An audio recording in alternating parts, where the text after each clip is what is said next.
another video about the T5. We're trying to get them in thick and fast because I want a Raptor line in the bed, and to do that it needs to come off, and to get in the dyno it needs to come off, so it ties in nicely. So we've finally got all the little pieces together to do the gearbox side of things, because if we're going to put this big engine in, we need to be able to put that power to the ground. So it's not in a box or anything like that, because this is the first one available. Quaife's only just done it. So this is for the Transporter MQ500 gearbox, which these were only fitted to the Transporters for a long time. Then the same gearbox, in theory, it's not identical, but the same gearbox ended up in like the RS3 and the TDIs that were manual, but that's a 4-wheel drive one. But this is just a front wheel drive. The diff at the minute only fits a front wheel drive. They've got a little bit in a different, like a drive on here that goes to your transfer case. But this has not got it. I think Quaife are probably going to do a 4-motion one if there's demand. So if you've got a 4-motion and you want to put a diff in, have a look how much this one is first. Add a bit extra on because it'll be a bit more expensive. Not a lot, but a little bit. And the fitting will not be cheap. I think probably fitting wise on this, if you drove a car, a front wheel drive one, if you drove it in, we took the gearbox out, took the gearbox apart and fitted this, you're probably looking at about 600 quid for labour, something like that. Maybe a little bit more, but 600 is about right. But at the same time, you'd find a new clutch in there. So if you need a clutch and you fancy a diff, that's the best time to do it. So this is a spare gearbox. It's the JFS code, which is the same as what's in our truck. Not any real reason why we chose the exact same one, but this will come up at the right sort of money. The one in our truck is crunching in 3rd gear, so we needed to take that out anyway and rebuild it. So we'll get this, check it, make sure all the synchros are all right in this, throw the diff in, and away we go. To obviously get the diff in, we need new bolts, which these are not the final ones. These have some modified existing bolts, so a bit of damage on one of them, but don't worry about that. That'll not happen for the next ones. The next ones will not have the drilling hole in them for the lock wide anyway. New bearings, which is a must, which these are quite expensive, but if you're doing it right, you've got to do it with them. And then new seals, little oil ring, and some shims for the diff as well. We're not going to use all them, I'm hoping. And another little seal for the input shaft. So that's that. That should be pretty straightforward. Not a big job on these. I think we might strengthen the forks if we have a look and we're not happy. I can't remember ever having one of these apart, so very similar to the O2M, O2Q in some respects, but a bit different in others, so we'll see. And then we'll put a new release bearing in there, because this is absolutely dead. If you look, that's what a new release bearing should be like, and this is how worn the used one is, so this has done a lot of miles. That's probably the original one, and this looks like it's done 200,000 miles. So we'll get this jet washed up, get it all cleaned off, and then Owen should be able to get ripped in, get it thrown together. So yeah, come back soon.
So Owen's got this sorted now. Had a little bit of trouble.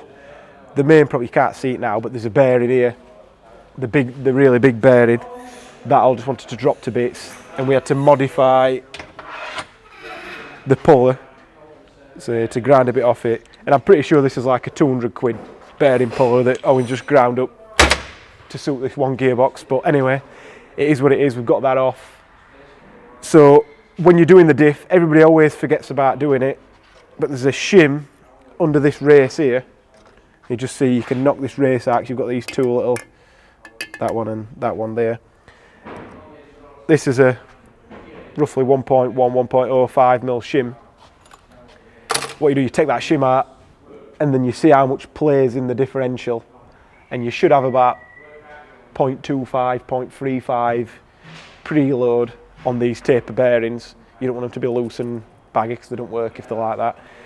So that's roughly what we set everything like this to.